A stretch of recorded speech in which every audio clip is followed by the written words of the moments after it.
Previously on the Vampire Diaries. Hello, brother.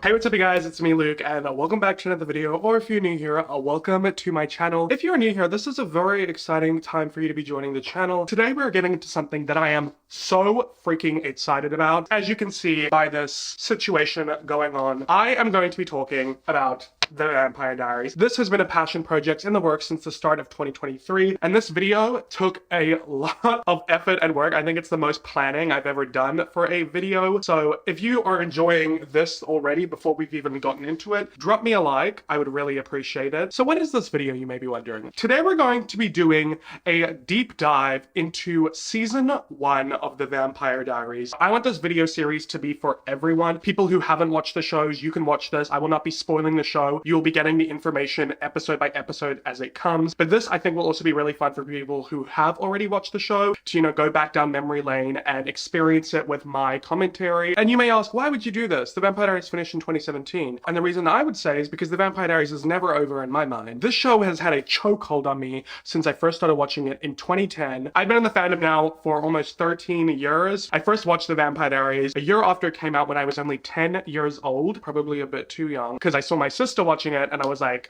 that looks cool. Growing up in the 2010s, my family was, you know, a little bit poor. So we didn't have television networks. We didn't have streaming services. Sometimes we didn't even have Wi-Fi. So the only way that I could watch this TV show was by waiting every single year until it came out on DVD. Before each season was released, I had a year in between where I had time to rewatch the previous seasons in preparation for the next one, theorize about what was going to happen, avoid spoilers like the plague. And then when it would come out, I would try my absolute hardest not to binge it in like a day. But I love this show so much. It means so much to me. Don't worry, I'm not going to let my bias around this being my favorite show of all time cloud my judgment, because one thing I will say about the Vampire Diaries is while I love it, I think I would not love it as much if I had watched it for the first time today. As a teenager growing up, I was obsessed with it. I theorized with it. I have so much nostalgia around it. I still watch it every year to this day, and a lot of these characters mean a lot to me.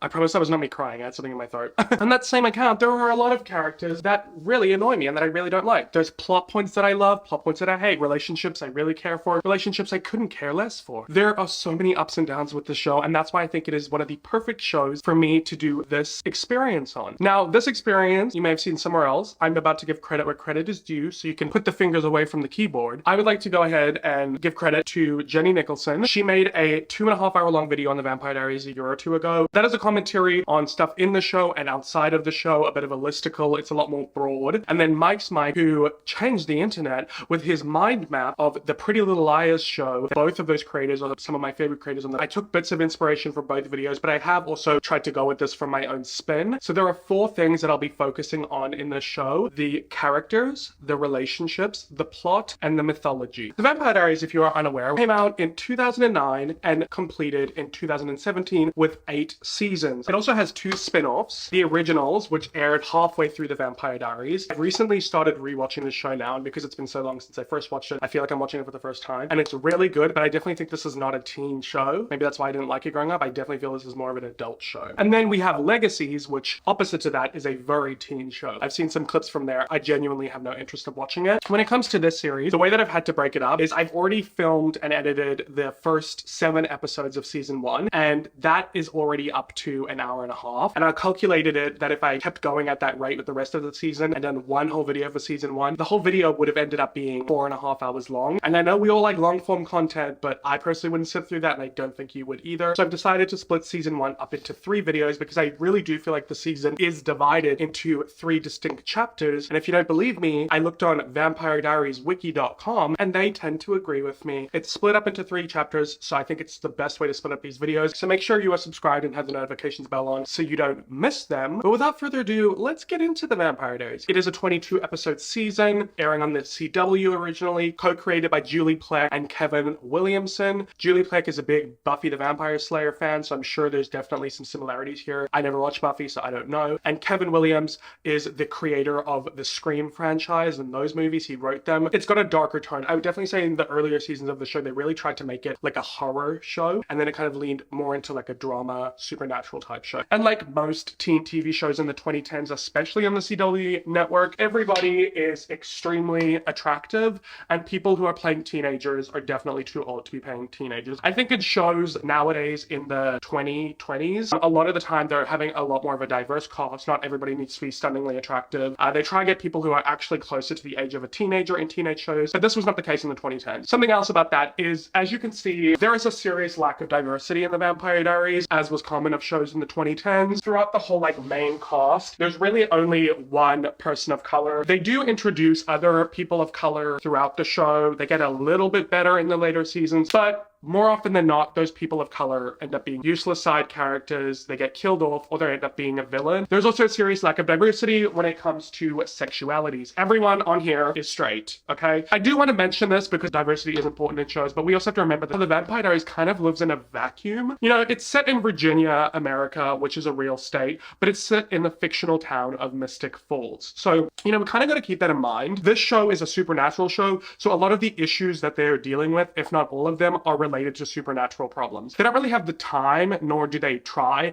to address real life issues. That's that on the context of the show. So when it comes to my mind map over here, I've done it in a very specific way, but I also wanted to keep it simple enough that it wasn't too overwhelming to look at and it was easy to understand. So we have our large images, which are reserved for our three main characters, and then we have our medium-sized images for our side characters. Then we have our small pictures, which are for the supporting cast. Now, when it comes to our strings, I have two different colors. I have blue, which is for related, red string, which indicates romantic relationships or situationships. Then we have our X's, which represent people who have died. And just a little sneak peek, 10 of these characters are going to die this season. And then we have our question marks, which basically means two things. One, they either haven't come into this episode or chapter of the show that I'm discussing, so these will get taken off when they get introduced, or they are somewhat of a mystery to the plot. And then we have one character with both, meaning, is she dead? Is she not dead? What's going on there? And I will be including footage from the show when necessary to show you certain things that relate to what I'm talking about. So there will be visual aids beyond this, because I understand our eyes want to be looking at stuff, you want to visualize what I'm discussing. But I think that's everything I gotta say. Without further ado, let's get into it, because I'm about to dive in to the Vampire Diaries Season 1, Part 1 of 3. Now, I love Season 1. It's not my favorite, but it's nowhere near my least favorite. Season 1 comes up as my third favorite season in the show, so it's very much up there. I think this does a great job of setting the foundation for the show. I think it has a very big focus in the history of Mystic Falls. But without further ado, we'll get into episodes 1 to 7, Chapter 1 of Season 1 of the Vampire Diaries, self-titled as The Revelations, the first episode of the pilot. So given that the show is called The Vampire Diaries, I believe that this is a direct reference to Stefan Salvatore, who is the person who really starts this story. He has kept journals his entire life, ergo The Vampire Diaries. So that being said, the show starts with a voiceover from Stefan reading, "For a century I have lived in secret, hiding in the shadows, alone in this world, until now. I am a vampire, and this is my story." Oh! I live for the dramatics. A couple is driving down a dark, foggy road through a forest, and they accidentally hit a guy in the middle of the road who just comes out of nowhere. The boyfriend gets out the car to check on the guy. The guy looks fine, and all of a sudden he comes up. The girlfriend's still at the car. She calls out for the boyfriend, and all of a sudden, plop! We see that his neck is ripped open. Ooh. The girlfriend tries to run away, but a figure flies from behind her and snatches her up into the air. This is something we'll get into, but I think the writers of the show were still trying to figure out what abilities of the vampires they wanted to keep, but they were doing some whack-ass shit in the first couple episodes of the show. Back to Stefan and his moody, broody voiceover. "I shouldn't have come back. I know the risk, but I had no choice.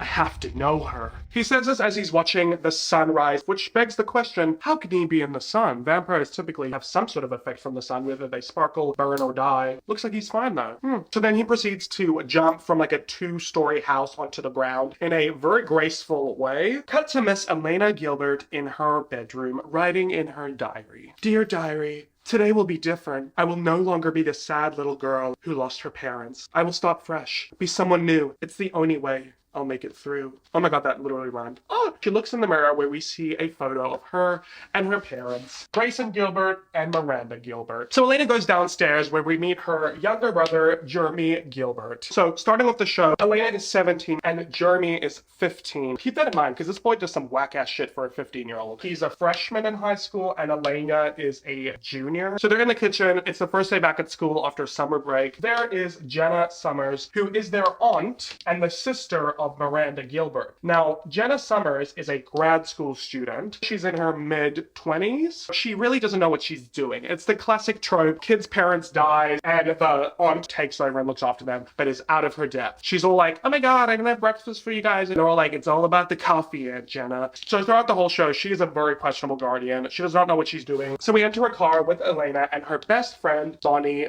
Bennett. Bonnie Bennett is a little insignificant in this chapter, but she gets extremely important throughout the show. Do not underestimate her. She has some serious character evolution, and she's one of my favorite characters. So Elena's kind of looking out the window. She's in her own head, and Bonnie is talking about how her Grams says that she is descended from Salem witches and that she's actually psychic. All of a sudden, a bird flies into the windshield. I see. So Bonnie apologizes to Elena, and Elena says, it's fine, I can't be afraid of cars forever, which, you know, it doesn't take a rocket scientist to figure out that her parents obviously died in a car accident. So then Bonnie says something that I think is so funny in the context of the show. She says to Elena, I predict that the dark times are over, and this year you're going to be beyond happy. She could have not been more wrong. The scene ends with a crow that they hit with the car still alive. I'm going to mention the crow a couple times this chapter because it's the most camp, ridiculous thing ever that they just ditch a couple episodes in. So cut to the high school. They're walking down the halls and Bonnie points out a certain jock and Elena waves to him, and it is Matt Donovan. I cannot stand Matt Donovan. He doesn't ever do anything wrong or inherently wrong. I guess you could say he's a good person. He's just so freaking boring. So yeah, we find out that Elena and Matt used to be in a relationship, but she broke up with him and he's super salty about it. So then we go ahead and meet Caroline Forbes. Now Caroline Forbes in the first season is a ditzy blonde head of the cheerleader gossip type of girl. She develops an insane amount throughout the show. So she basically comes up to Elena and hugs her and then asks Bonnie how Elena's doing, and Elena's like, yo, I'm right here. So then Caroline leaves and Bonnie and Elena give each other a look. So clearly they're in a friendship group, but Elena and Bonnie are besties and they kind of just like put up with Caroline because they've been friends with her since they were children. So cut to Jeremy. He's outside smoking a J and popping pills with Vicky Donovan. Vicky is the older sister to Matt Donovan. So Vicky is actually in a situationship with Jeremy, which is weird because she is 18, a senior, he is a 15-year-old freshman. Now hold on.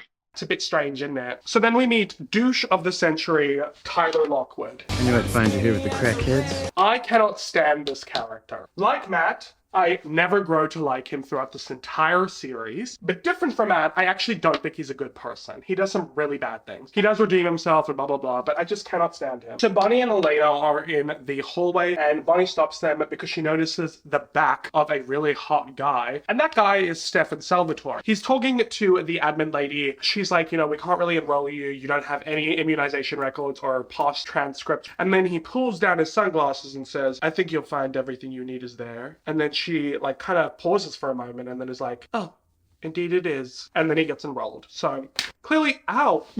Clearly he's mind controlling people, okay? So Elena leaves because she notices Jeremy going into the bathroom and she follows him in. They have a bit of a tussle because she's like, wow, it's the first day of school and you're already stoned. He's like, you need to chill yourself. And she's like, chill yourself? What is that, stoner talk? The writing in the pilot episode, it's not the best. So she's worried about him. She's all, Jeremy, I want you to destroy yourself. This is a back and forth situation for a decent amount of time with like Jeremy obviously really brooding and struggling over the death of his parents and Elena being really worried about him. But moving on from that, Jeremy leaves the bathroom and Elena is going to leave, but as she is leaving, because she's in the men's room by the way, she bumps into Stefan Salvatore. And I kid you not, they look into each other's eyes and it is love at first sight. The looks on their faces, like, I mean, we already know Stefan, like, we know what's up there. But this is Elena's first time seeing him and she is shook. And I don't blame her. Stefan Salvatore, aka Paul Wesley, is a hottie. I mean, so is Nina. They're both hot. So they both leave, and it turns out that they're in the same history class, and glancing over at each other quite a number of times, and Mr. Matt Donovan is looking very jealous, even though he needs to get a grip. After school, Elena goes to her favorite place, the graveyard. She's leaning against a tombstone in front of her parents' grave, and writing in her diary. But all of a sudden, the fog starts pooling into the graveyard, and a crow is squawking at her, and she tries to shoo it away, but it won't leave, and we see a mysterious figure in the fog. knock. And she gets really freaked out when she hears something, so she starts running. And she trips and falls, and when she gets up, she bumps into Mr. Stefan Salvatore. She asks if he was following her, but he says, no, I was just visiting family. And she starts blubbering, and then they end up just introducing themselves. I'm Elena. I'm Stefan. I know. We have history together. So she compliments Stefan on his ring, and he says, thanks, it's a family ring, so I'm kind of stuck with it. Ha ha ha, we'll get into that. I need to stop hitting myself on the head with this, but it's just so fun. So then Stefan pauses and he notices something. His sniffy senses are working, and he asks her, did you get injured? And then she pulls up her bootleg denim jeans and notices that there's a big gash in her leg. And Stefan turns around, and we see these veins come out of his eyes, and his eyes turn red. So something's a bit fishy. And when Elena gets back up and looks, Stefan is completely gone, which to her should be very questionable, because what human can disappear that quickly? It just doesn't make sense. So then we cut to the Mystic Grill, which is this bar slash food place that is a very popular location in this town. It's a very small town, so there's really not much to do or many places to go. So this is kind of where everyone in the show hangs out and congregates. So Jeremy's there asking Vicky, who works at the Mystic Grill as a waitress, why she is ignoring him. And she says, Jeremy, I appreciate the pills, but you can't keep following me around like a lost puppy. When's the last time you had sex with a puppy? I want jail time for whoever wrote that line. Bestiality is no joke though. Hooked up a few times in a drug haze, it's over. And then enters Caroline talking to Bonnie about the new mystery guy, Stefan, about all the stuff that she found out about him. You got all of that in one day.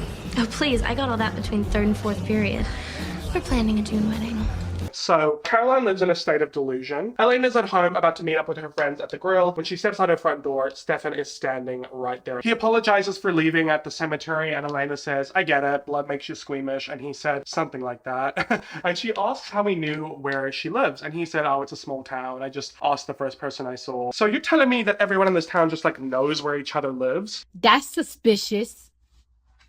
So he gives her back her diary, and Elena's like, OMG. And he's like, don't worry, I didn't read it. She's like, why? Most people would. And he's like, I wouldn't want anyone to read mine. And she's like, you keep a journal? So Elena goes inside to pack away her journal and says, oh, you don't have to wait there, meaning at the front door. And Stefan, tries to get in, but he can't. Comes out and was like, okay, well, do you want to go to the grill with me? And he says yes. So Bonnie is sitting down with Matt, and he's asking how Elena is doing. And Bonnie's like, her parents just died. How do you think? And he's like, does she ever talk about me? Oh my God. Matt, can you be more thick? Like, after everything she's going through, this is what you want to talk about? And Bonnie's like, nah, I'm not getting in the middle of it. You want to know, you go talk to her. And he's all, I tried. Give it more time, Matt. But just then, as they're talking, Stefan and Elena enter.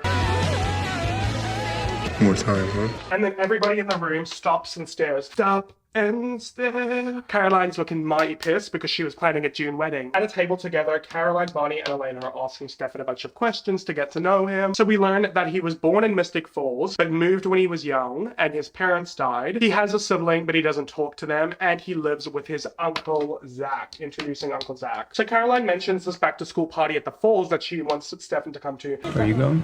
Of course she is.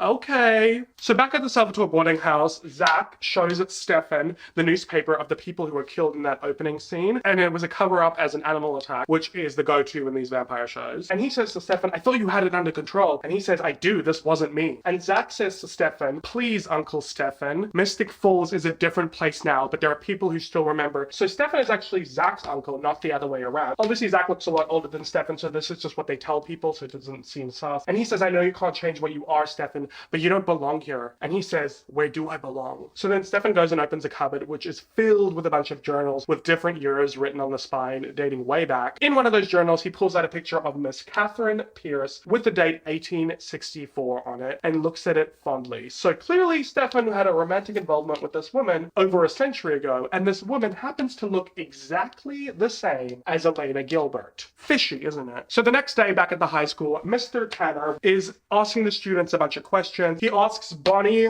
Matt, and Elena, and none of them can answer. And he says kind of mean, jerky stuff to all of them when they don't answer the question. But what he says to Elena is, I was willing to be lenient for obvious reasons last year, but personal excuses ended after summer break. Oh my God, this man is so out of pocket. To do this in front of an entire class of students to a girl whose parents died, she's a bloody orphan. So then coming to her rescue, Stefan answers the question, and Mr. Tanner's like, oh, thank you, Elena, and says, but you're wrong, it was actually this year. And Stefan says, no, actually, it's not, and tells him the answer and says, the Founder's archives are stored in City Hall if you'd like to brush up on your facts. And the whole class is like, ooh. So over at the falls near the forest, we're at the back to school party, and it's just a bunch of teenagers getting drunk. And Stefan is eavesdropping on Elena and Bonnie's conversation from very far away, I might add. And they're talking about Stefan being a hottie and about Bonnie being a psychic. So Elena gets a beer bottle to use as a crystal, but when they both touch it, Bonnie goes and says she saw a crow and fog and a man. And Elena's like, whoa, because like obviously that happened to her earlier. But Bonnie just plays it off as being drunk and leaves to get another drink. So Stefan shows up to Elena, who seems to be very happy to see him. And Elena tells Stefan how mysterious he is. And he's like, how about you? You were in a graveyard. Like, what's up with that? And she tells Stefan about how last spring her parents' car drove off of a bridge into a lake and they both died. But Elena was in the car with them and she survived. So she's obviously got like survivor's guilt. You won't be sad forever, Elena. So then we cut to Vicky and Tyler making out in the forest. Tyler's getting really hands-on and aggressive, and Vicky's like, no, I don't want to, but he's not really listening to her consent. Jeremy comes to Vicky's rescue. You know, you're starting to get on my nerves, Gilbert. Go, Tyler, get the hell away from me. Vicky Donovan says no. That's a first. And that's the doucheification of Tyler Lockwood. So Tyler leaves and Vicky says to Jeremy, I didn't need your help. He was just drunk. And he says, I'm drunk and I'm not throwing myself at you. And she says, no, you're worse. You just want to get to know me, talk about my feelings. And then she gets pissed and walks off. Over on the bridge, Stefan notices Matt looking at the two of them. And Elena tells him about how her and Matt were childhood besties. And, you know, they thought, let's just give it a chance and date. But it just didn't work out. And she's trying to find the words to describe why it didn't. And Stefan says, Passion. No, it wasn't passionate. sucks to be you, Matt. So then all of a sudden Stefan's eyes start to do the weird veiny thing with like the bloodshot eyes. And Elena's like, whoa, what's up with that? And he turns around and then just walks away to go get Elena a drink. And I just think it's interesting because like there was no blood there. So when he gets turned on or like excited or interested, does he all of a sudden get thirsty? Like, I don't know what that's about. So cut to Vicky. She's in the woods walking around by herself and all of a sudden fog starts rolling in and she gets attacked by some mysterious man. And then we see Stefan walking out of the woods, so it's a bit of a misdirect. So then Matt goes ahead and decides to bother Elena, because that's all he is a bother, and says, you said you broke up with me because you needed to be alone. Well, you don't look so alone anymore. And she just doesn't even know what to say, and then he walks off. And then Caroline intercepts Stefan and tries to flirt with him, and Stefan says to her, Caroline, let me just say this, you and me, it's not gonna happen. And then he walks away. To me, it's funny. So then Jeremy's walking into the woods. He's stumbling, looking very drunk, and Elena goes ahead and follows him because she's the protective big sister.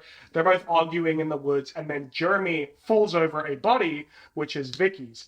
And they bring her out of the woods. Matt freaks out. Somebody calls an ambulance, and everybody's crowding around her. And Stefan, from afar, is looking at the situation. And Matt notices Stefan looking, but then Stefan just walks away. Once again, red herring. Misdirect. So Stefan goes home to the Salvatore boarding house, and then we get the best character entrance into the show. Damon. Hello, brother. Damon Salvatore appears with that classic Damon smirk on his face. Crow's a bit much, don't you think? Wait till you see what I can do with the fog. So clearly he's the one controlling all of that, which then tells the audience that all of that stuff that happened before was all Damon's doing. And Stefan says, you left that girl alive tonight. And Damon says, well, that could be a problem for you. It's been 15 years, Damon. Why now? I could ask you the same question, but I'm sure it could be summed up in one word. Elena. She's a death ringer for Catherine. Stefan says she's not Catherine, and Damon says, let's hope not. We both know how that ended. So yeah, obviously, as you can see by these red lines here, there was a love triangle between these three. Okay, for some reason, when I was filming this video, I must have just missed this section of my notes, but after this, Damon starts antagonizing Stefan about drinking animal blood and taunting him that he should just go straight for Elena's, and Stefan gets angry and growls with his red eyes and fangs, and fully horizontally flies out of the room. Very good with the whole face thing. And Stefan says, after all these years, can't we just give it a rest? As I promised you an eternity of misery. Him and Damon get in a bit of a tussle. You should know better than to think you're stronger than me. You lost that fight when you stopped beating on people. So Caroline's over at Mystic Grill, whining about how she never gets the guy to Bonnie, and Elena always gets picked. And Bonnie's like, it's not a competition. And she says, Yeah, it is.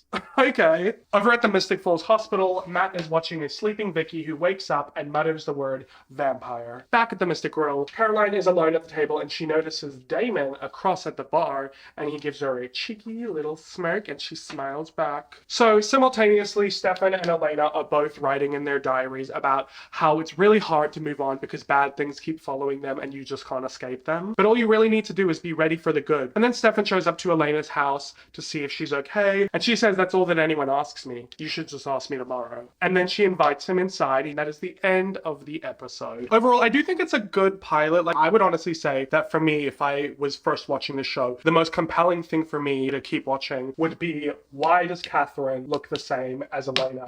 And what happened to her over a century ago? Like, this to me is what's the most interesting. Not this. Not Vicky Donovan. But honestly, when the show came out, I don't think it needed to have the most amazing pilot to get people hooked, considering it came out during the peak of teen vampire movies and shows. We had Buffy the Vampire Slayer, and then of course we had Twilight, which the Vampire Diaries only came out a year after, so it was going to do well regardless. But let's get into episode 2, The Night of the Comet. So the episode starts with Elena and Stefan writing in their journals simultaneously yet again. They're talking about how they both feel good for the first time in ages, and it's because they're excited to see each other. Off to the hospital, Jeremy is there to check on Vicky. Over at the high school, Stefan and Elena are sorry, my notes took me off guard. I wrote, Stefan and Elena are in history class, and Mr. Tanner calls them out on it.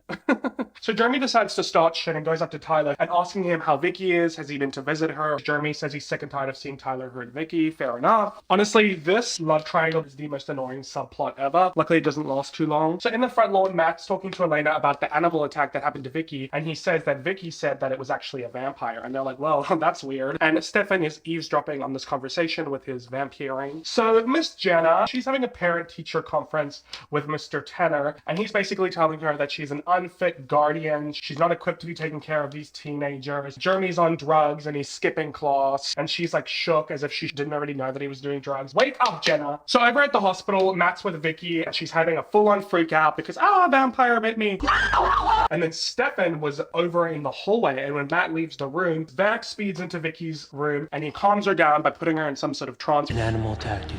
You blacked out. It's all you remember. That's all I remember. We'll get into what that is when it is revealed. So he leaves and Matt and the nurses go back in the room and Vicky seems perfectly fine. So then Matt looks out the hallway and sees Stefan. So Matt follows Stefan, and Stefan is trying to get away from Matt. And he goes into this room, which is actually a blood donation room. How convenient. And obviously we know he has an issue with control when it comes to blood. So his eyes do the veiny thing again and he jumps out of a window. And when Matt goes in that room, Stefan is no longer there. And he's like, that's weird. Over at the Mystic Grill, Caroline presses Elena about her night with Stefan, and Elena's like, just talked. And Caroline says, and I quote, what's up with the blockage? Just jump his bones already. And Elena agrees. So Elena goes to leave so she can get some of that deep. You know, I don't understand the big deal. They literally have known each other probably a week, and Caroline's already on her ass about not having slept with Stefan yet. So over at the Gilbert house, Jenna is telling Jeremy about how in college she used to be a stoner, and Jeremy was like, whoa, that's like kind of cool. But then Jenna's like, well, actually, it was just a distraction from my life and reality, and it doesn't last or solve the problem. But Jeremy's not having a bar of it, so he just walks away. So over at the hospital, Matt's asking Vicky if she's okay, but she has no recollection of her little outburst earlier. And then Jeremy shows up to visit her yet again. Matt leaves the room, and Vicky's like, whoa, Jeremy, be careful. Like, Matt's getting suspicious. I don't want him to know about us, because she doesn't want everybody to know that she was boning a 15-year-old. As she should. Okay, then we get a really important scene, which is when Elena meets Damon for the first time. So she goes up to the Salvatore house and she sees that the door is open, and she walks in and is amazed by how huge and lavish this house is. And there seems to be no one there, but then all of a sudden, boom!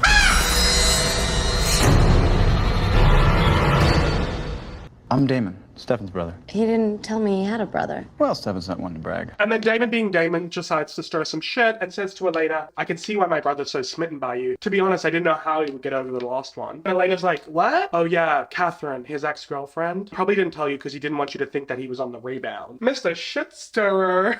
So then Stefan arrives and he looks really uncomfortable and pissed with Damon being there. It takes Elena off guard, but he politely implies that he'll talk to Elena later and she should leave. So she does. Stefan's like to Damon, you know, I had to cover up your tracks, meaning Vicky. And Damon says, you know, if you don't feed properly, those tricks don't work. Stefan just changes the subject and asks how long Elena was there. And Damon says, why? Are you scared that history is going to repeat itself? So over at the Gilbert house, Elena is talking to Jenna about how Stefan has really bad family problems and he's probably on the rebound. And then Jeremy comes home and Jenna's all like, where were you, Jeremy? And he's ignoring her. So she throws an apple at his head. No! Ow, why? Listen up. Quit ditching class or you're grounded. Parental authority, I like it.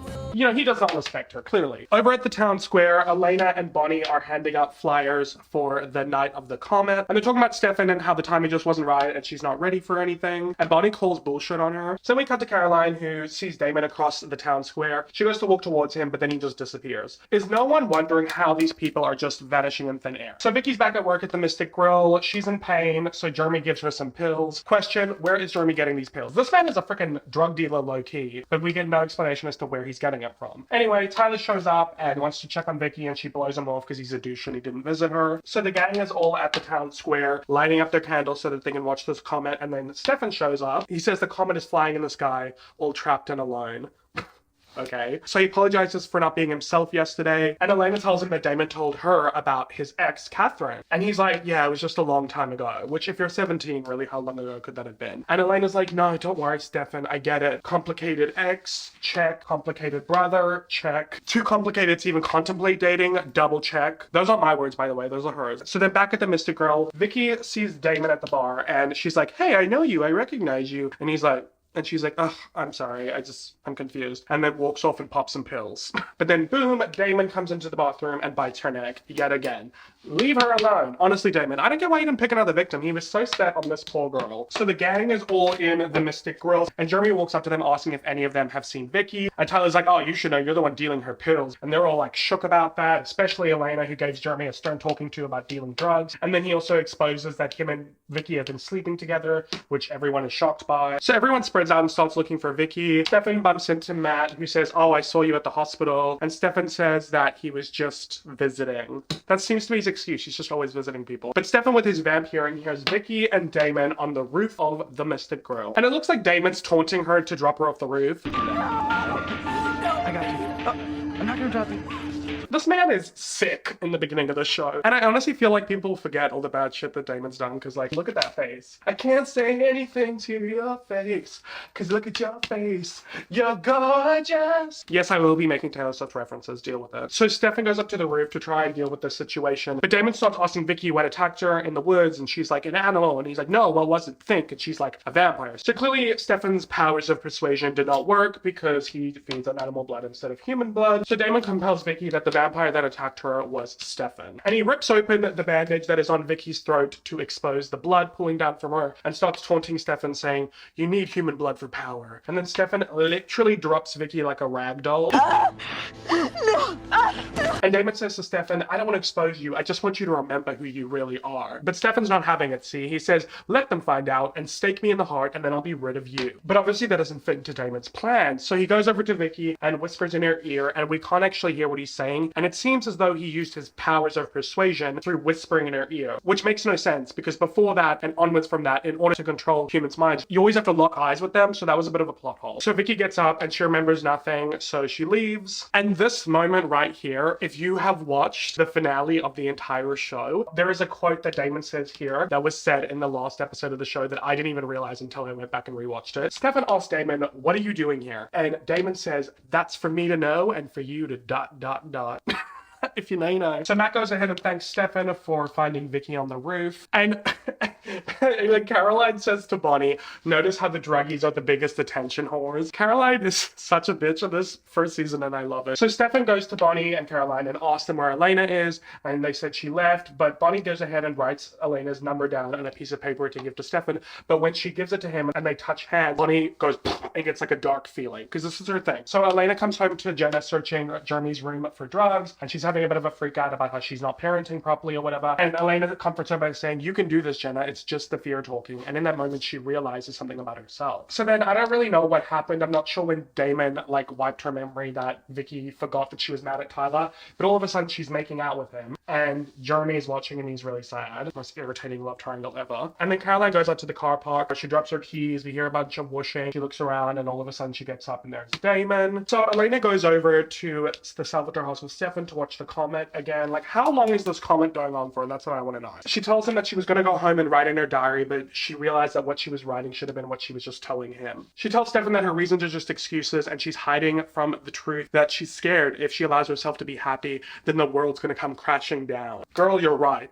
But Stefan just repeats something that she said earlier. It's okay. We met and we talked and it was epic, but when the sun came up and reality set in. Do you want to know what I would write? I met a girl, we talked, it was epic. Then the sun came up and reality set in. All this is reality. And then he kisses Elena. They have their first kiss, which is really cute, and it's playing to that Sarah Bareilles song. I can't seem to let you go, and the one thing that I still know is that you're keeping me down. Whoa. You're keeping me down. Ooh, yeah, yeah, yeah. You know that one. And then it cuts to a scene of Caroline and Damon having sex, and then all of a sudden he comes up and he bites her in the neck and she screams.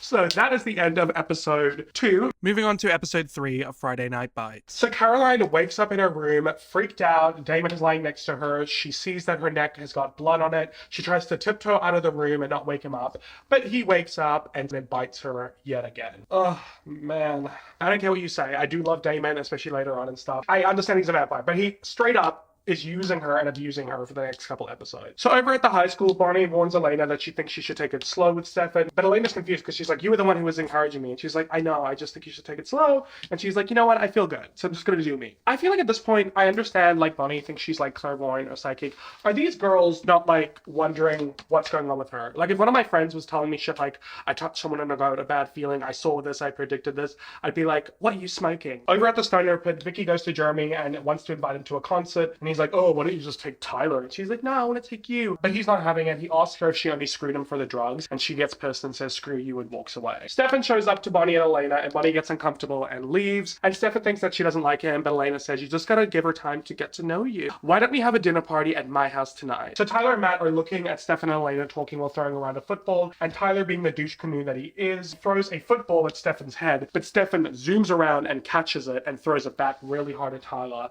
and everybody's super impressed because it looked superhuman. So naturally, Elena tells Stefan that he should try out for the football team. So over in history class with our favorite teacher, Mr. Tanner, Bonnie is scribbling in her notebook and she's writing the same numbers over and over again. And him and Stefan have a bit of a back and forth, and he's quizzing Stefan on dates, and Stefan gets every single one right yet again. And Mr. Tanner gets pissed. Can we stop doing this dance, guys? So Elena is with Bonnie and she's rejoining the cheerleading squad and inviting Bonnie to dinner with Stefan. She is hesitant, but she eventually agrees. And they're both wondering where Caroline is. And Stefan over on the football field is trying to join the team, but obviously Mr. Tanner doesn't like him, but eventually agrees to let him try out because he wants to see him get his ass kicked. And Matt doesn't seem happy about this, but Tyler's like, dude, football's a contact sport. Sometimes people get hurt. So Caroline eventually arrives to cheer squad, and she's in a convertible with Mr. Damon Salvatore. She gets out with a scarf wrapped around her neck and says to Elena, I got the other brother. Hope you don't mind.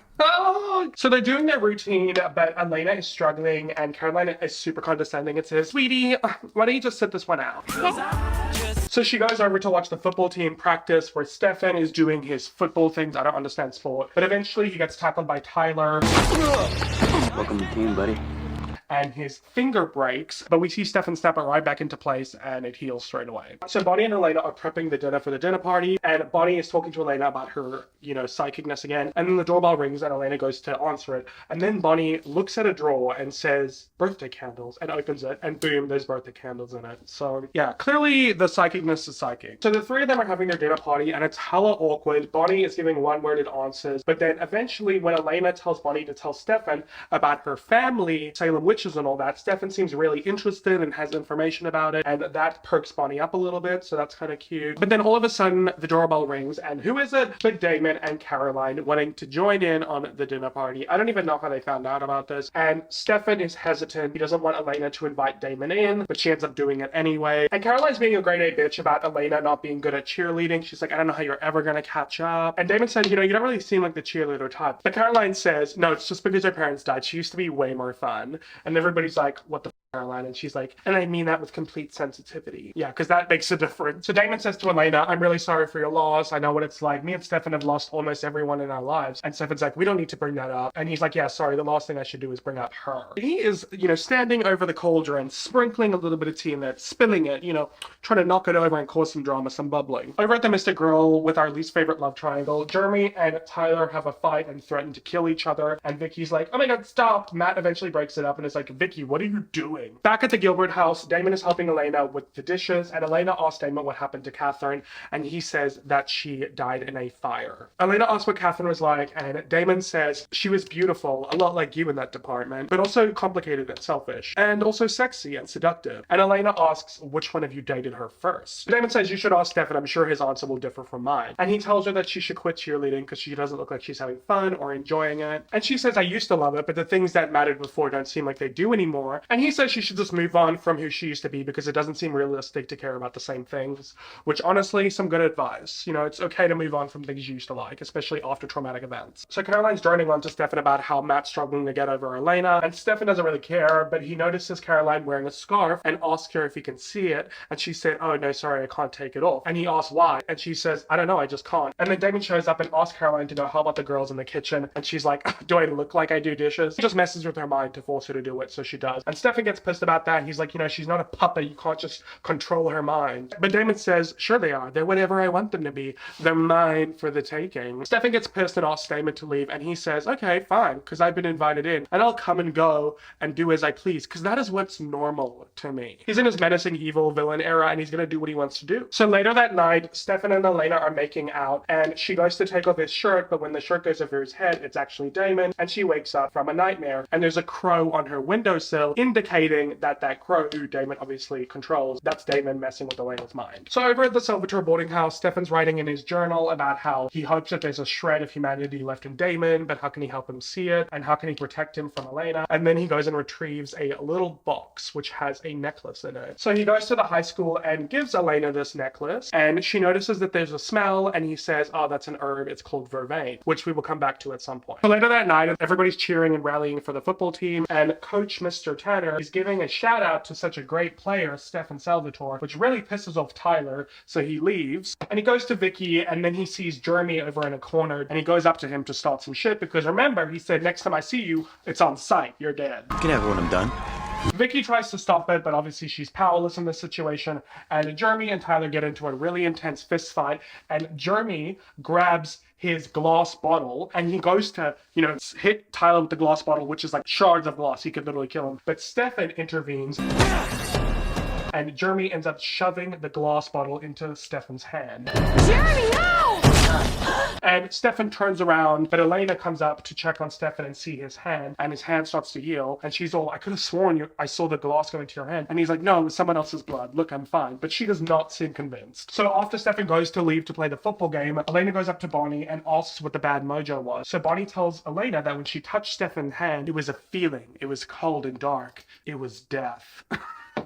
I mean, she's not wrong. Technically, he is dead. After the football game, Elena goes to her car, and Damon all of a sudden shows up. He's complaining about Caroline, and Elena is like, that's my friend, so she defends her. And Damon apologizes for making her feel uncomfortable. It wasn't his intention. And Elena's all, yes, it was. Otherwise, you wouldn't have an alternative meaning behind everything you say. But then he gets really cocky and says, you know what? I do have intentions, but so do you. You're drawn to me. You think about me. Heck, you probably even dream about me. And right now, you want to kiss me. And then he like tries to mind control her to do that, and Elena's like, what? And then she slaps him across the face.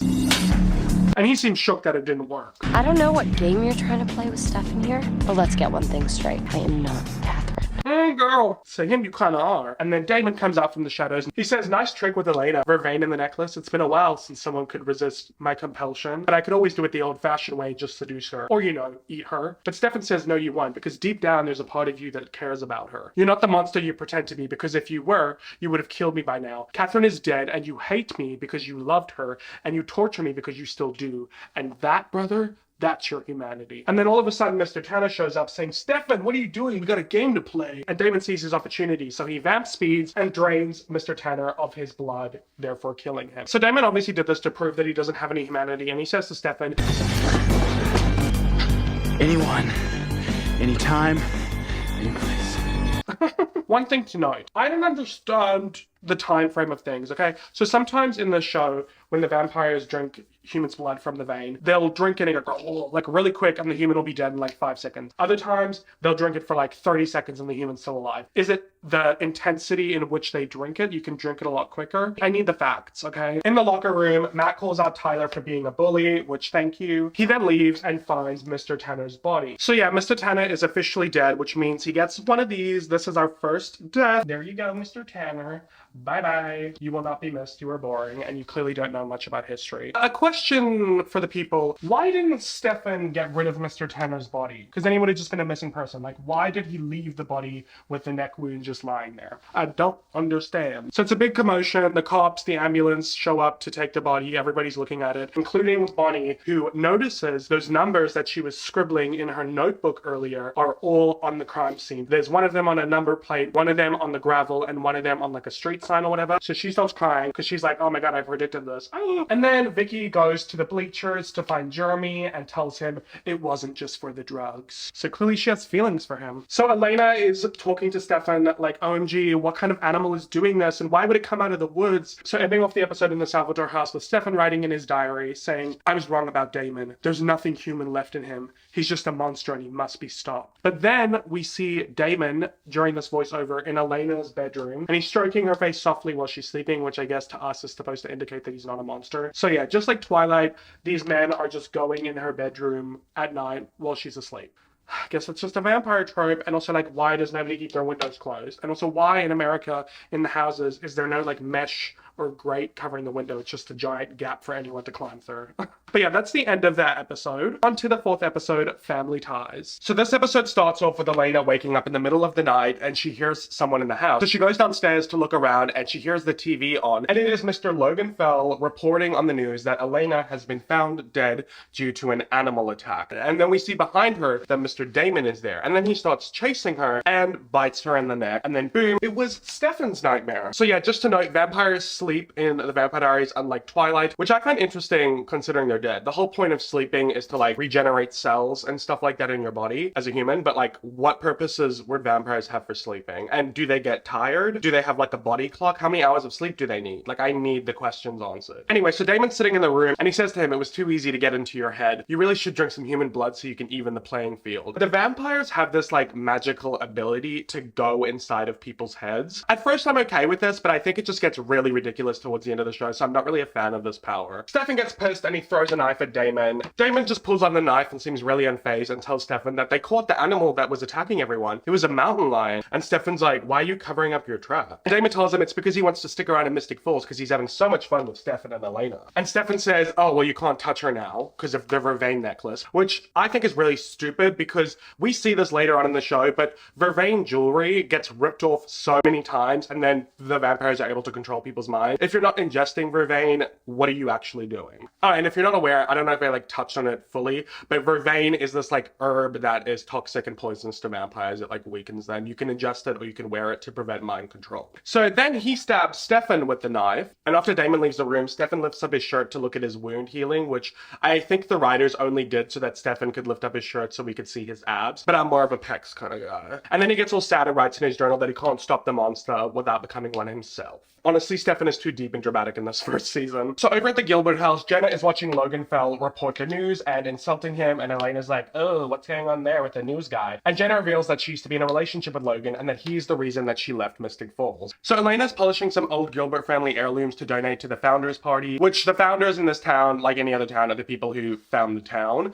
So there's a big party that day and they're displaying displaying all these artifacts from history about the town, and she's going to be giving these to Carol Lockwood, who is the wife of Mayor Lockwood, and these two people are the parents of Tyler Lockwood. So while she's doing this, Mr. Stefan arrives, and they make out, and they go up to her room, and things get really steamy, and Stefan stops and turns around, and his eyes start to get veiny and bloodshot, which once again raises the question, there was no blood in this situation, does getting turned on make him crave blood? Or is it because he's making out with her and he's so close and connected with her that he can smell her blood and feel her heart? So Elena just thinks that it's because things are going too fast and says, you know what, maybe we should just take a break, and then she asks Stefan if he will be her date to the founders party. And Stefan says, oh, they still do those? And Elena's like, oh, have you been to one before? And he says, no, the Salvatores don't get invited to those anymore. Okay, maybe we should just do like a little brief history lesson here. The founding families of Mystic Falls are the Lockwood family, the Forbes family, the Salvatore family, and the Gilbert family, and then also the Fell family. Basically, out of like all our main cast members, the only ones that are not part of a founding family is Matt Donovan, who's kind of represented as like poor family in this town. Seems like everybody else is well off. And then Bonnie Bennett, who her family is really obscure for the first like 2 seasons. She gets some development later on, but pretty much the only connection we have is her Grams. But yeah, she's not a founding family because, you know, this town was founded during the slave times, and obviously a black family would have not been a part of that. And we will touch on that later on. Over at the Forbes house, Caroline is trying on a yellow dress, and Damon is judging her, saying, I won't go with you to the founders party if you're wearing that. And she's all, you can't come with me, my mom will freak. But then he just compels her to take him, so she agrees. You should come to the founders party with me. Not if you're wearing that dress. Something funny to note is he's laying on her bed reading Twilight, which I just think is such a funny crossover. And she asks him, if you're a vampire, why don't you sparkle? And he says, because I live in the real world where vampires burn in the sun. Which I just think the shade towards Twilight is really funny. She asks him how come he can go in the sun, and he says it's because he has this ring which protects him. It's a long story. So yeah, now we know what the rings on Stefan and Damon's fingers do. Keep in mind, magical jewelry is really important throughout the show. We already have Elena's necklace and their rings, and it just gets a lot more convoluted from here. So can you keep up? So then Caroline is looking in the mirror at her neck bite and asks Damon if this will turn her into a vampire, and he says no, it's a lot more complicated than that. You have to feed on my blood and then die with it in your system and then feed on human blood. So that's how vampires in this show become vampires, whereas like other vampire shows, especially Twilight, it's just a bite to the neck and the venom does its thing. But that wouldn't make sense in this show because then they would have to feed on people until they die, otherwise there'd be a ton of vampires running around. So the two of them are kissing, and she asks him if he's going to kill her, and he says yes, but not yet. I need you to do something for me first. Are you gonna kill me?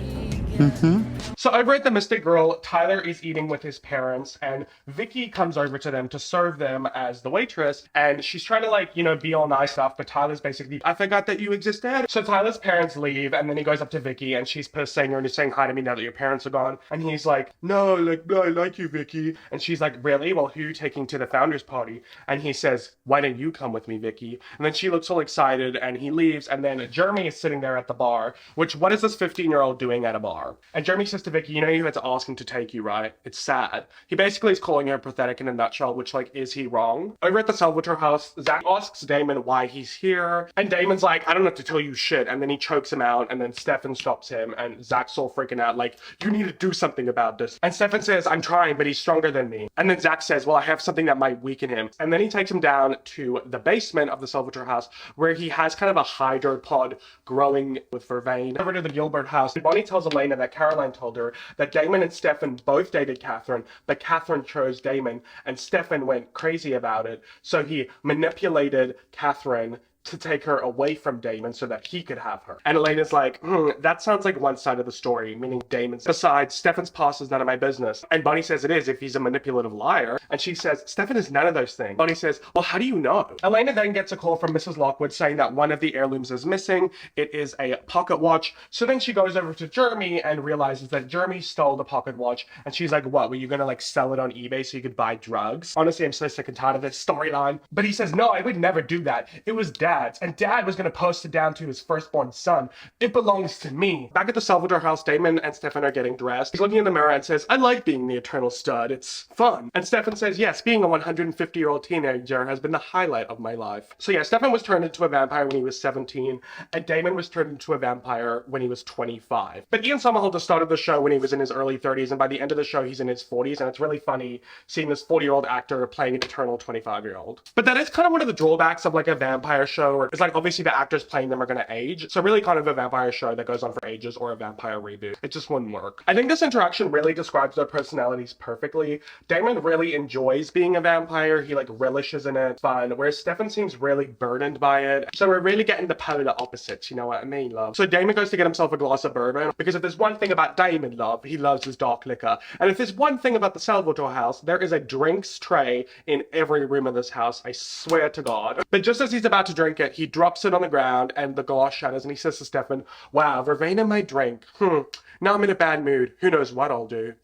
So over at the Lockwood house, which is this gargantuan, ugly, white house with giant pillars that looks like a museum, they are inviting the town into their home for the founders party. And Vicky shows up and Tyler goes down to take her around the back of the house to get in because the line's too long. But let's be real, he just doesn't want his parents to see her because she's poor and not a founding family. Caroline and Damon arrive. He gets invited in by Carol Lockwood and Caroline notices her mother introducing Sheriff Forbes, and she's disapproving of Caroline being with Damon. I really enjoy the evolution of their mother-daughter relationship, but to begin with, it's really bad. Liz also mentions Caroline's father. He's off with Steven. So yeah, we have a gay character, except he's off screen for like 2 seasons. And he's kind of just used as a butt of the joke. Like the whole gag is like, oh my God, she couldn't keep her husband. He ended up turning gay. So a couple hours later at night, Elena notices a guest registry that has all of the names of the original attendees to the first ever founders party. And she sees that Stefan and Damon Salvatore's names are written on there. And she's like, that's weird.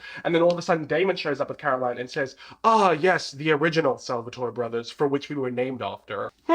Seems convenient. Jenna bumps into Logan. There's a bit of banter here. He's trying to get back with her. She's like, you're a dick. And then Caroline wants to go for a dance with Stefan because Damon doesn't want to, so she steals him for a dance. Damon is alone with Elena, and he tells her about how during the Confederate Army situation, they burnt down a church, and a woman that the original Salvatore brothers loved was in that church, and she perished. Now, at this point, Elena, Damon and Stefan told you they both dated a woman named Catherine who died in a fire. Damon's telling you the original Salvatore brothers were both in love with a woman who died in a fire. Like, what's not clicking, love? Elena tells Damon that she doesn't want to get in the middle of this thing between Stefan and Damon, which is funny because that's exactly what ends up happening throughout the course of this entire show. She is constantly between the middle of them. So Tyler and Vicky are sitting on some park bench. Sitting on a park bench thinking to myself, hey, isn't it easy? She's like, what the hell is going on, Tyler? Like, why are we so far away from the party? Are you embarrassed to be with me? And he's like, nah, like, it's just boring there, blah, blah, blah. He's making all these excuses. And she's like, well, why don't we go back? Why don't we go say hi to your mom, huh? You're scared of your mommy, Tyler? And they're like having a bit of a tussle. And then conveniently, Carol Lockwood shows up and she says, you'll have to excuse my son. He gets his temper from his father.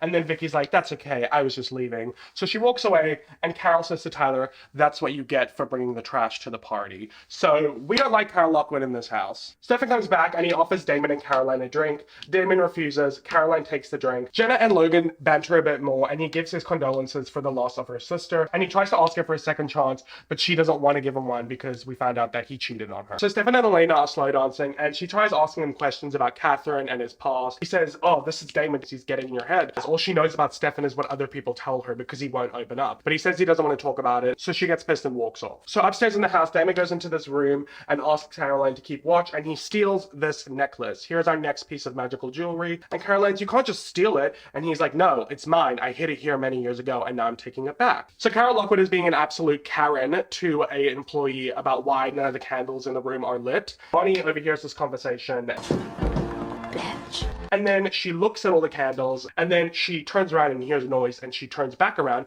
and every single candle in that room is lit. And there were like 100 candles in that room. So she's pretty shook now. She's like, at first I was predicting things. Now I'm lighting things on fire. What's going on? Over in the bathroom, Elena and Caroline are reapplying their makeup, and Elena notices a mark underneath Caroline's scarf, and she lifts it up and sees that she has a bite mark there, and she freaks out. Damon hurt you? No. Of course not. And she goes outside and finds Damon and tells him that he needs to stay away from Caroline. And if he hurts her again, she's going to go to her mother, who is the sheriff. She then goes to Stefan and apologizes for her little outburst earlier, saying he was right about Damon. She found Caroline with bite marks all over her. And Stefan doesn't seem to be fazed. So she's like, you knew about this? And he's like, I'm handling the situation. And she's like, what does that even mean? And then he doesn't elaborate. So she gets annoyed and walks off again. Over at the Gilbert house, Vicky shows up and hooks up with Jeremy. Every time Tyler's a dick to her, she runs off to Jeremy. It's like like this back and forth nonsense that is so irritating. So far away from the party, Damon is grabbing Caroline by her arm really aggressively. Like, beyond the fact that he is a vampire, he's actually pretty abusive. She pleads to him saying, I swear I didn't say anything. I am so over you now. But he just ends up biting her on the neck. But then he starts choking. And all of a sudden, Stefan appears and says, I knew I couldn't spike your drink, so I spiked hers. Boom! Side note, so when Damon is drinking Caroline's blood, he's drinking it for like a decent amount of time until he realizes that it has vervain in it, which back to the whole timeline thing doesn't make sense, because when other times vampires drink something that has vervain in it, they like sometimes realize it straight away, and then sometimes it takes them a while. Like, it just doesn't make sense. Surely it would burn as soon as it enters your mouth, right? But yeah, these two disappear, and Caroline grabs the necklace that Damon left behind, and Elena finds Caroline. Are you okay? I'm fine. Clearly she's not fine, so Elena gives her a hug. Over at the Salvatore house, Stefan has locked Damon in the basement. I did what I had to do. It's what she deserves. And then back at the Lockwood house, we have Carol Lockwood, Mayor Lockwood, Sheriff Liz Forbes, and Logan Fell. Did you get the Gilbert watch? She claims it's packed away in her parents' things. I can get it. Good. We're gonna need it. 5 bodies all drained of blood. I'm certain. They've come back. Vampires are back in Mystic Falls. Boom, that is the end of the episode. So clearly we have a new antagonist in the show. Before we just had Damon, and now we have these 4 mother truckers. So things are about to get interesting. Guys, moving on to episode 5, You're Undead to Me. 3 days have passed with Damon locked in a cell, and Stefan is talking to him. He basically plans to weaken him with vervain and then starve him of blood until his body desiccates, and then he'll bring him back to life in a couple decades, and then maybe he would have learned his lesson. So that's a really intense punishment if I've ever seen one. And this introduces a new idea in the vampire lore. So vampires in this universe, if they don't drink blood for an extended period of time, they will not die. They will just progressively get weaker and weaker until they desiccate and go into a mummified state until they feed on blood again. And then they will, you know, come back to their full state of mind. So I think that's interesting, I guess. And this is a very important detail to remember for the next chapter of this season. So over at the high school, Caroline is talking to some girls about how she wants to plan a sexy car wash fundraiser. And she's looking all happy as if there's no issue. And Bonnie and Elena are discussing how they think that she's in denial. And then Stefan shows up, Bonnie leaves, and Elena is pissed at him for ghosting her for 4 days. Caroline shows up and asks Stefan where Damon is, and he says that he's gone. So Elena's over at the Mystic Girl to meet up with Stefan, but he is not there yet. She plays pool with Matt. Over at the Salvatore house in the cell, Zach is watching over Damon, and Damon runs up and chokes Zach through the bars. But luckily, Stefan shows up all of a sudden, and he's like, you know what, keep going, Damon. The more energy you exude, the weaker you'll get. Elena is talking about how Stefan is being really secretive, which makes her want to know even more, and Matt's like, you know what, he seems like a chill guy. So it looks like Matt's come around to Elena moving on. Thank God, I was really over that Moby ex-boyfriend shit. So Stefan shows up an hour late and says that he got held up. Elena's pissed off and is like, you could have called or texted. And then they get interrupted by this old man, and he's like, you haven't aged a day.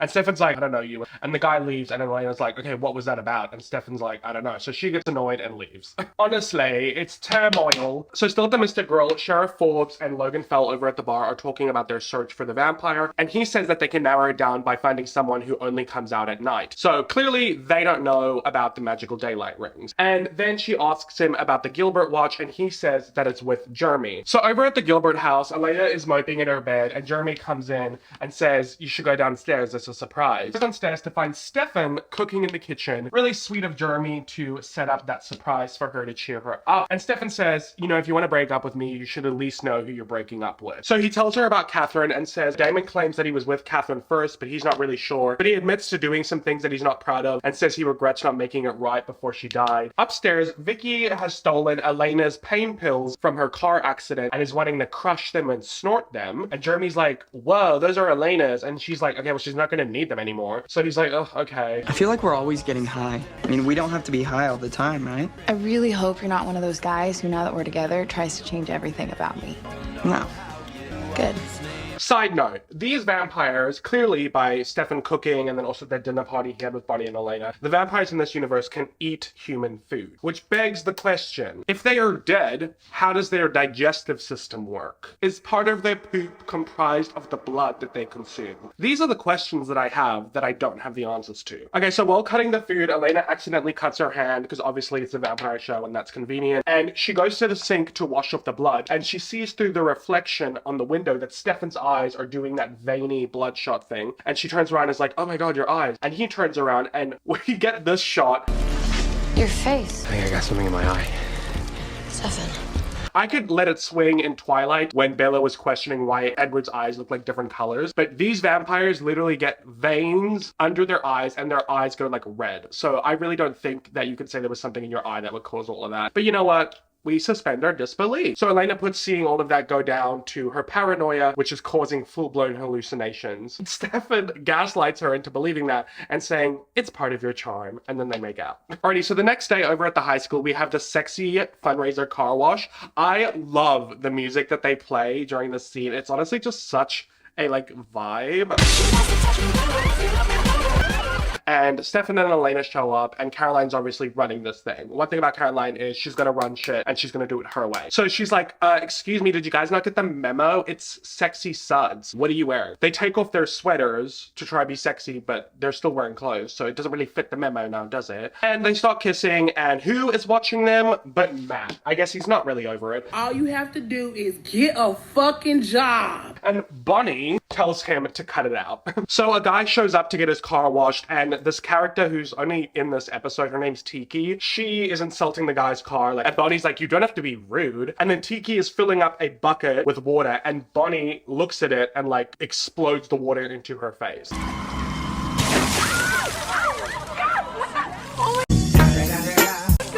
At this point, like, she was lighting stuff on fire, and now she's got, like, telekinetic powers. So shit's happening with Bonnie. Something I do want to address is, later on, when she discovers that she's a witch and stuff, a lot of the stuff she has to do, like lighting things on fire specifically, and moving stuff, like she's doing now, she has to say a spell or a chant. Why is it that now she doesn't have to say anything? It just like happens. Is it because she's like a newbie witch, a baby witch? Her powers are just developing, so they're like a little bit out of control. Maybe it's like witch puberty. So for some reason, Logan is reporting this car wash. I don't know why that's newsworthy. But when he's done, he goes and flirts with Jenna. Stefan and Elena are washing a car together, and Elena asks Stefan about his ring and says, I noticed Damon has one too. He says it's a family heirloom from the Italian Renaissance. So yes, our men are Italiano. So she suggests Stefan should take off his ring so it doesn't get damaged, but he doesn't want to. And Elena's like, okay, that's kind of weird. So Caroline goes back into the school to get some more towels for the car wash. There is a crow outside of the school when she walks in. So when she is walking the hallways, we hear the whooshing sound, which when I say whooshing sound, I'm going to refer to the vampires doing their speedy thing. And she sees Damon, who asks for her help, and then he just disappears. So this isn't actually him. It's obviously some sort of apparition. And I guess the crow is like a conduit for him. So wherever the crow is, he can like conjure himself through the crow to appear there. It doesn't really make sense, and I think the writers realize that because after a couple episodes, they ditched this whole crow idea. And like with the crow, is it like different crows, or does Damon just have like a pet crow? Like, is this crow just like always following him around? Is it like the animals from the Golden Compass? So because Caroline went to go get more towels, Elena is manning the cash box, and the same old man that she saw at the Mystic Grill comes up to her, and she starts asking him about why he recognized Stefan. And he said that when he first moved to Mystic Falls, he stayed at the old Salvatore boarding house where Stefan was staying while he was visiting his uncle who got killed by an animal in the woods. But Elena's really confused because Zach is still alive, and the guy's like, no, I'm talking about his uncle Joseph. At this point, she's confused and is like, when was this? And he says it was in June of 1953. So she goes over to Logan Fell and asks him if at the news station they keep records of past news events dating back to the 1950s. And he says they do, and she says, well, I'm doing a history project during that time. Can I come have a look at that stuff? And he says yes if Jenna agrees to go on a date with me. So Jenna does, and Logan takes Elena to the news station. And while this whole car wash situation is happening, Jeremy and Vicky, being the rebels that they are not a part of this high school event and are over in the forest at some abandoned graveyard getting high with a bunch of other junkies and stoners. So Caroline appears to be in some sort of trance, and she is walking towards the Salvatore boarding house, and she has never been here before. She goes into the house and walks exactly down the stairs while Damon is muttering her name. She gets down there and like compels her to let him out. So she opens the door, and just then Zach arrives, and Damon is already able to push through the door, and Zach screams to Caroline while he's holding the door back, hold the door, to run. So she does. Damon comes out, snaps Zach's neck, chases Caroline, but Caroline manages to get out the house because Damon can't go outside because Stefan had taken his daylight ring. So luckily our girl Caroline gets away. Alrighty, so Caroline had left that friend Tiki in charge, and she tells Bonnie she needs to sweep the pavement to make it dry. And Bonnie thinks that's really stupid and pointless because it's just gonna get wet again. So she looks at a trail of water that leads to a car and sets this trail of water and ergo the car on fire. And Stefan goes up to her and grabs her, which pulls her out of the trance. And she's like, please don't tell anyone. Okay, so she's graduated from lighting candles on fire to lighting cars on fire. Already back at the forest, Jeremy gets pissed at Vicky because she brought Elena's pills to this little sesh. And then he's like, what are we even doing here hanging out with these losers? And she's like, those are my friends. And he's like, they're a bunch of small town lifers. And she's like, oh, well, what am I then? You know what? If I want to feel like shit about myself, I'll just go back to Tyler. Oh, you thought this was over? Guess not. Back at the high school, Stefan asks Matt if he's seen Elena, and he says no, but she is big on trust. So whatever you're keeping from her, the more you try and hide it, the more she's gonna try and find it out. So we cut to Elena at the news station doing her research, and she sees this old footage, and lurking in the background, she sees Stefan's face, exactly the same as it looks today in 1953. So now it's nighttime at the Salvatore house, and Stefan enters and he finds a dead crow at the threshold. So Damon drank the blood of his pet crow. R.I.P. to the crow. In the arms of the angel, fly away from here.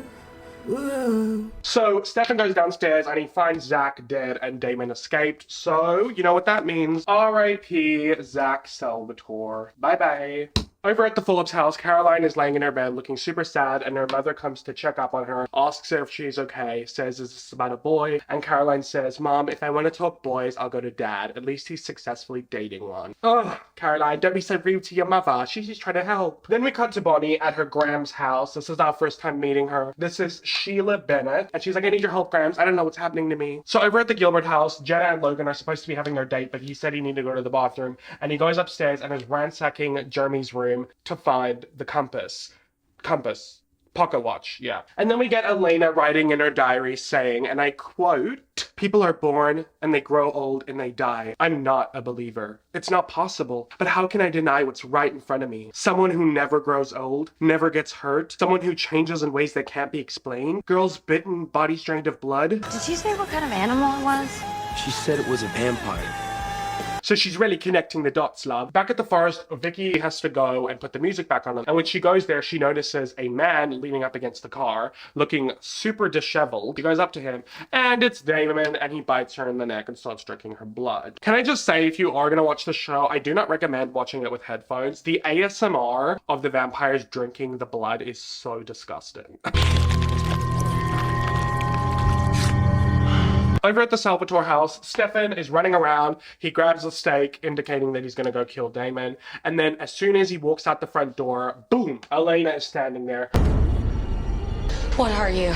And that is the end of episode 5. Honestly, pretty good. I do kind of like that, you know, given it's a 22 episode season, that they drew out Elena not knowing about the vampires for 5 episodes and slowly discovering stuff and then connecting all the dots and then confronting Stefan. I like that they didn't drag it out too long, but I also like that she didn't find out too quick. I think it was handled pretty well. On to episode 6, which is titled Lost Girls. This is our first episode with a flashback. So this scene is set in 1864 in Mystic Falls, Virginia, and it opens up with Stefan standing in front of a huge white plantation house. There are 3 black people standing in a row depicted as slaves. Yes, it is historically accurate, but never really addressed. I mean, I guess you could say that it wasn't them who was doing it, it was their father, but I would have liked some, you know, explanation or remorse or something like that. So he's clearly waiting for someone to arrive, and out walks Miss Catherine Pierce, and instantly there is like a initial attraction between the two of them. It must be Miss Pierce.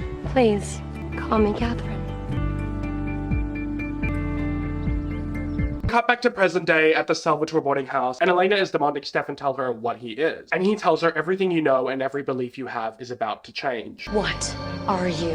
I'm a vampire. At first she looks shocked, then disgusted, and then scared, so she starts to run. Please. No. She's a runner, she's a track star. She can run away when it gets hard. Please don't be afraid of me. There's things that you have to know and understand. She can't take the pain, she can't get scarred. She gets back to the Gilbert house and she goes into her room and boom, Stefan appears in her room. Once again, freaks out, tries to run to the door to leave, but Stefan blocks her from opening the door. And he tells her that she's safe with him and he would never hurt her. And she says, all of those animal attacks, the people who died? And he tells her, no, that was Damon. I don't drink human blood, I drink animal blood. And she tells him, if you mean me no harm, then you'll go. So he does, and she locks her window. It was probably something you should have done as soon as you got there, love. So Damon's over at the forest and he is having a binge on all of the junkies, which begs the question, when vampires drink humans' blood that has vervain in it, they can taste it and feel the effects of it. So when they drink the blood of humans who have alcohol or drugs in their system, do they feel the effects of that? Because we later see in other episodes that vampires in the show can get drunk. So I wonder what that felt like for him. Was he just like really tweaking considering all of them had drugs in their system? Anyway, so Damon is pouring alcohol over all of the bodies because he's going to burn them to cover his tracks. And while he's doing this, he's on the phone with Stefan asking for his ring. And Stefan's like, oh, I gave it to Zach. I don't know where it is. You probably shouldn't have killed him. And he's like, nice try. If I don't get it back, next stop is Elena. And then as he continues to pour alcohol on the bodies, he finds Vicky, who is still alive, and says, you just don't want to die, do you? Yeah, Vicky's a bit of a cockroach. The next day, over at the Mystic Grill, Elena has met up with Stefan because she wants answers to some of the questions she has. She asks him if there are other vampires in Mystic Falls, and he says not that he's aware of, just him and Damon, although there was a time where the town was very aware of vampires and it didn't go well for anyone, so that's why it's important that she doesn't tell anyone. And she says she can't promise that. So he asks her to just give him the day for him to explain everything, and then at the end of it she can decide what she wants to do with that information. So Liz Forbes and Logan Fell find all of the burned bodies at the cemetery, and they're talking about what cover story they're going to do. They're saying it's going to be a drug deal gone wrong. One of the workers finds a wallet and gives it to them, and it turns out to be Vicky's, and they're hoping she's not one of the dead bodies, but they have to wait till they get all the dental records from the different corpses. Over at the Salvatore house, Damon is trapped inside because he doesn't have his ring and it is daytime, and Vicky is on the couch and she wakes up and Damon's like, oh, I'm gonna regret doing this, and he feeds her his blood, which heals her wound. So this introduces a new lore.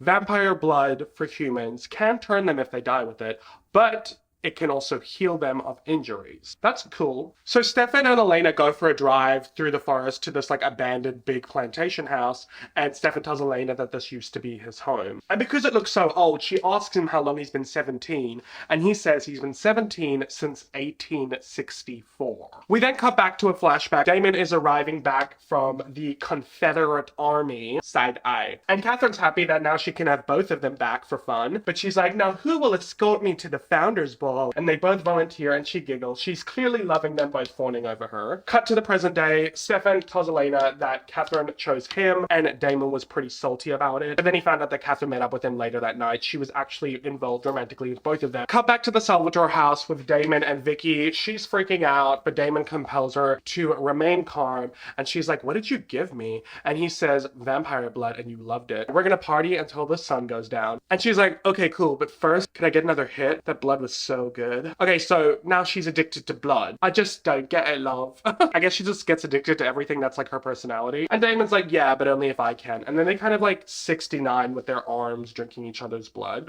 Flashback back to the past at the Salvatore plantation house. We see Catherine and Stefan making out in a bed, and he tells her that he will love her forever. And she's like, forever's a long time. So then she bites him and starts drinking his blood. Next morning, he wakes up with the blood on his neck, and Catherine's handmaiden is tying up her corset. So clearly the handmaiden knows about Catherine being a vampire. Stefan is freaking out a little bit, and Catherine compels him and says, this doesn't change the way you feel about me, and you're not going to tell anyone. You have no idea about the future I have planned for us. Got a little plan going on there. And then we cut to present day, and Stefan is telling Elena that she had compelled both Damon and him to keep her secret and keep it from each other. He then bends down and grabs Damon's ring from under a log, and Elena's like, no, don't give that back to him. And then he's like, I have to, because if I don't, he'll hurt you. Over at the Lockwood house, Sheriff Forbes tells Mayor Lockwood that Vicky Donovan is not one of the victims over at the graveyard, so now they think she's like a missing person. And then Logan shows up with the Gilbert pocket watch that he stole from Jeremy's room, and Mayor Lockwood brings out this other piece, and then he connects them together. Over at the Salvatore house, Vicky and Damon are having a dance party. He's like got his shirt unbuttoned, she's like in panties. It's like a very sexy dance party. He's like jumping jumping around all over the place. It's hot, okay? Cut to later that night, and Vicky and Damon are slow dancing, and Vicky is like crying and going on about her problems. And Damon's like, oh my god, your life is so pathetic. I can help you. And she says, how? And then he says, with death. And then he snaps her neck.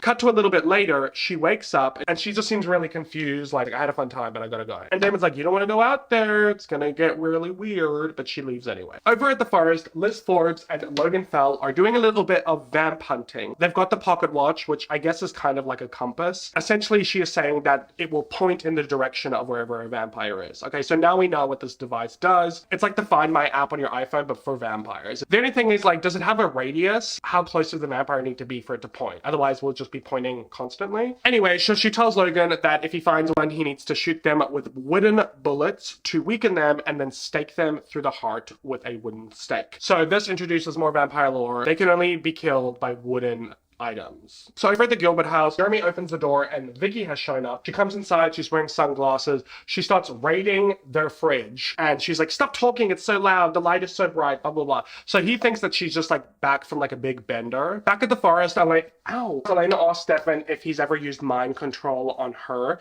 And he says, no, that necklace I gave you prevents people from compelling you. Cool story. And then at the Gilbert house, Matt shows up because Jeremy has called him. And then Vicky's like in the corner crying, saying, it hurts, Matt, I'm hungry, my teeth, my gums hurt. They then hear the news and it's Logan reporting about how all the druggers got murdered at the graveyard. And Jeremy's like, that's when we were last night, Vicky. And Matt's like, what happened to you? Should we call the cops? And she's like, no. And then Stefan and Elena show up. Stefan looks at Vicky and instantly knows what's up and tells her that she'll be fine. So Jeremy takes Vicky up to his room and Stefan tells Elena that Damon must have got to Vicky and she's transitioning into a vampire and she needs to feed on human blood. And Elena's like, what will happen if she doesn't? And he says, she'll die. He tells her that she may only have a few hours and that she'll need to make a choice. And Elena says to him, the same choice you made about like being really judgy, that he chose to drink human blood to become a vampire. What did you expect, Elena? Did you want him to just die? This is the start of Elena being hella judgy. Upstairs, Jeremy and Vicky are like cuddling, canoodling, hugging, whatever. But then she gets too tempted by the thumping in his neck, you know, his artery and stuff. So she freaks out and she runs out of the front door and they all run out to go after her, but she has like disappeared,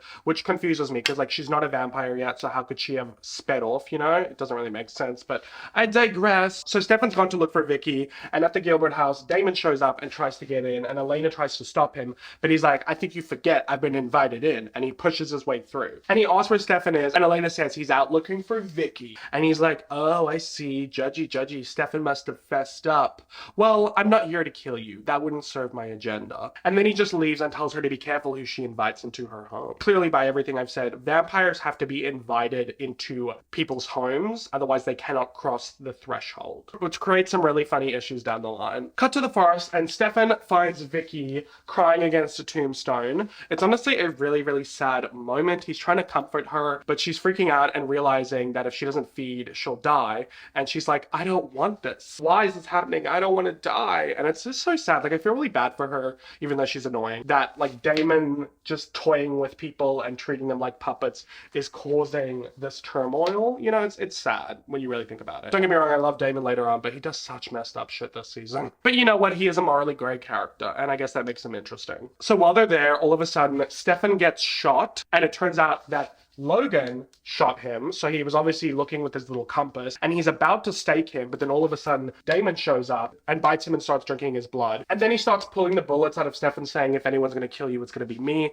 And over in the background, Vicky drinks Logan's blood, and Stefan's like, no! So what, did Stefan want her to die? Over at the Gilbert house, Stefan tells Elena that he couldn't stop Vicky, and he says that he'll find her and help her live like him. And Elena's like, what do I tell my brother and Matt? And he says, we'll come up with a story. And she's like, you mean we'll come up with a lie? And Elena tells Stefan that she gave him the day and she listened to what he had to say, and she understands that he would never do anything to hurt her, and she'll keep his secret, but she can't be with him. I shot for the sky, I'm stuck on the ground. So why do I try? I know I'm gonna fall down.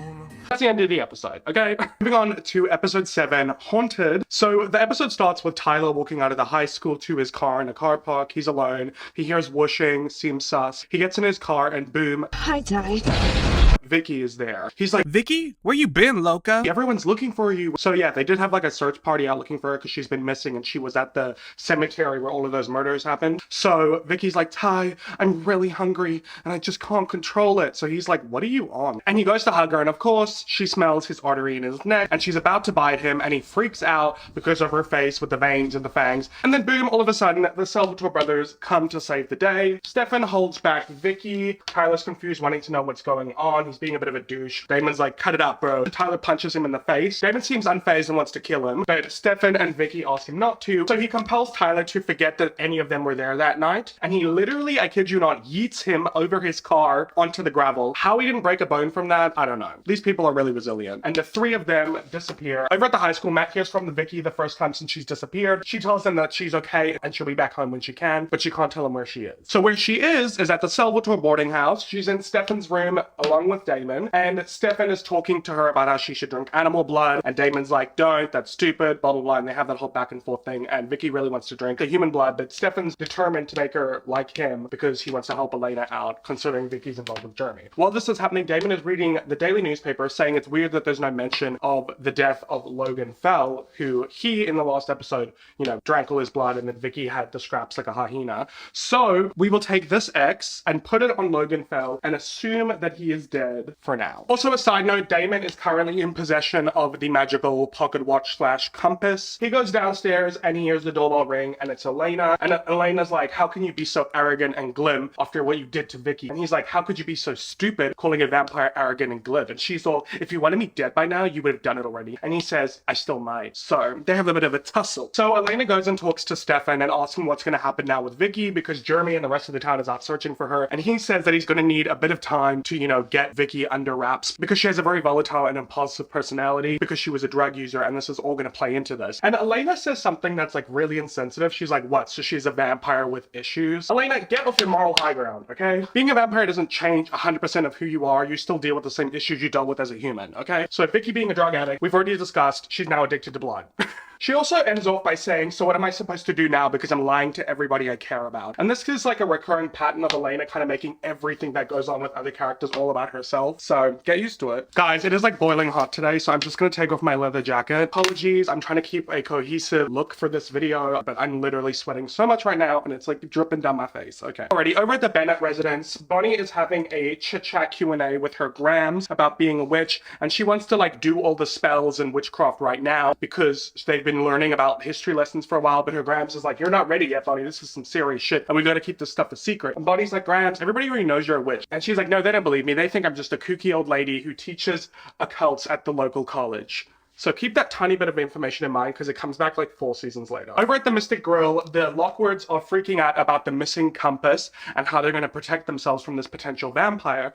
And the mayor says we just need to keep quiet until we find it before it finds us. Which is really ironic because over at the bar, there is Damon who is eavesdropping on their entire conversation with his vampiring. Over at the high school, Caroline gives Bonnie a witch costume for Halloween because this is the Halloween episode, by the way. And Bonnie's like, really? And along with her costume is the amethyst necklace that Damon stole, that then Caroline stole. You know, Caroline is giving to Bonnie. And Caroline's like, I don't care what you do with it, wear it, toss it, I just want it out of my life. Back at the Salvatore house, Stefan is giving Vicky some tips. He's telling her that she should drink a lot of coffee because caffeine circulates through their veins and warms their body so they're not so cold to the touch. This is not something that ever is mentioned in the show about the vampires feeling cold. That's a very Twilight thing, so I'm not sure why they included that, but I digress. And Vicky's like, what if I want to drink human blood though? And Stefan's like, well, you're just gonna have to live with that urge and fight it every day. And she's like, ugh, don't start with that whole 12-step program. The school guidance counselor went through that and it doesn't work. She then asks him if he's tasted human blood before, and by the way, Elena is sitting at this table hearing this whole conversation, and Stefan says that he's not proud of his past behavior, and he clearly doesn't want to talk about him drinking human blood, but he has done it. And then Vicky gets up and she's being all bratty, being like, oh, I feel so funky, I feel so hungover, oh, I need to pee. Why do I need to pee? I thought I was dead. So then she goes to the bathroom. Stefan leaves the room, which leaves Elena there alone, and when Vicky comes out of the bathroom, she is calling someone on the phone, and it is Jeremy, and Elena's like, Vicky, you can't talk to Jeremy now, you can't see him anymore.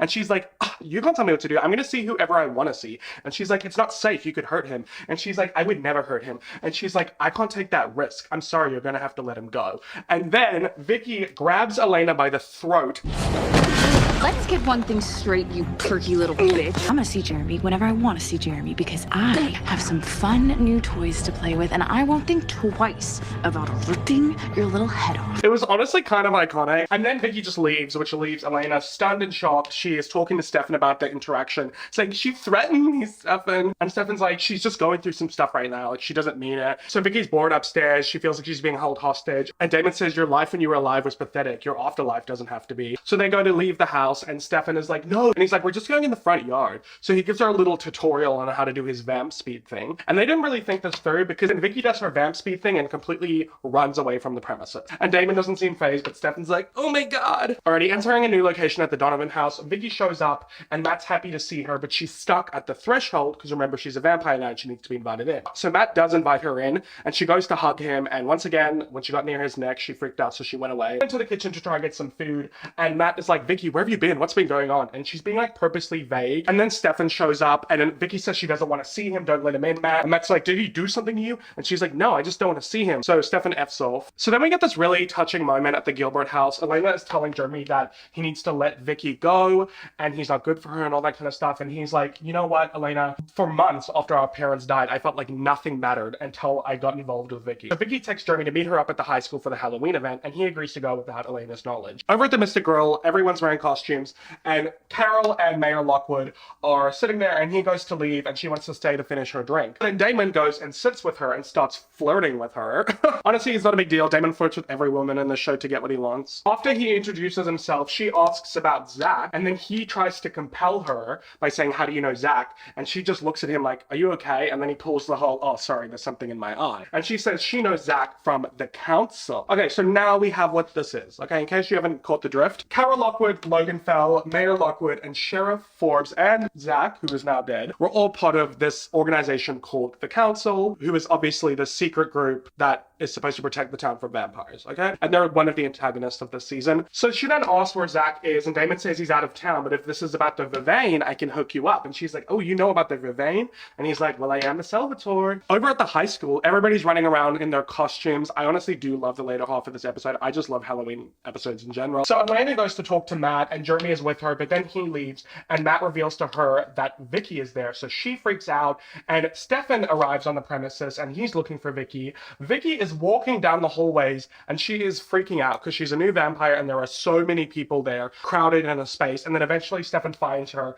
and stops her, being like, Vicky, this isn't a safe place for you to be. And she's like, I'm fine. And he's like, really? You don't want to rip out anyone's throat? Back at the Mystic Grill, Damon asks Carol how the search for the vampire is going, and she tells him that they had the founders party so that they could eliminate anyone who didn't arrive during the day, and anybody who didn't was just a loose end. So they are nowhere near close to figuring out that these are the new vampires in town. Back at the high school, Stefan brings Vicky to Elena and Matt, and Vicky pretends like Stefan is bothering her. So Matt tries to intervene and stop Stefan, but then Stefan just pushes him and is like, I'm trying to help her. And then Stefan and Elena both run after Vicky. They're searching for her, but they can't find her. And Stefan's trying to use his vampiring, but because there are so many people there and there's music playing, it's hard for him to discern where she is. And Vicky eventually finds Jeremy. They make out and they go and leave to go and make out in a secluded area against a school bus. While she is making out with him, she bites him on the lip. Ow! Taking that costume a little too far. Which at first he thinks is kind of kinky, but then she starts drinking the blood from his lip. Vicky!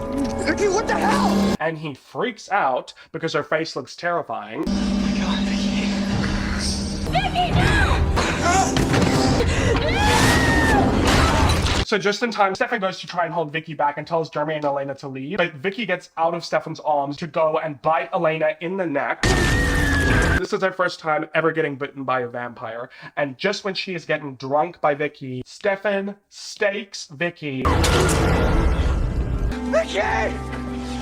So now Vicky is dead. You're dead. This is Elena's first time seeing a vampire die. Jeremy is discovering vampires are real and seeing what it looks like when they feed and die. So he is going through a lot right now. Also, the girl he loves just got killed. So Stefan's gonna take Jeremy home and he asks Elena to stay with Vicky and that he'll call Damon to come deal with the body. And he calls Damon, who is at the high school. And Damon is talking to Bonnie, trying to get a drink. And he notices that she is wearing the necklace. So he wants it back. But she says, I'll give it to Caroline, who can then give it to you. And Damon tries to to snatch it off of her neck, but when he does, it burns his hand, and then Bonnie freaks out and runs away. Bonnie shows up to her Gram's house and tells her what happened with the necklace, and her Grams is like, where did you get that? And she's like, I don't know, from Carolina, it's just some stupid necklace. And she's like, that's no stupid necklace. This belonged to your great-great-great-grandmother, Emily Bennett. So, Emily Bennett, in the flashbacks, is Catherine Pierce's handmaiden. So remember her because she'll come up in the next chapter. Back at the high school, Elena is crying over Vicky's body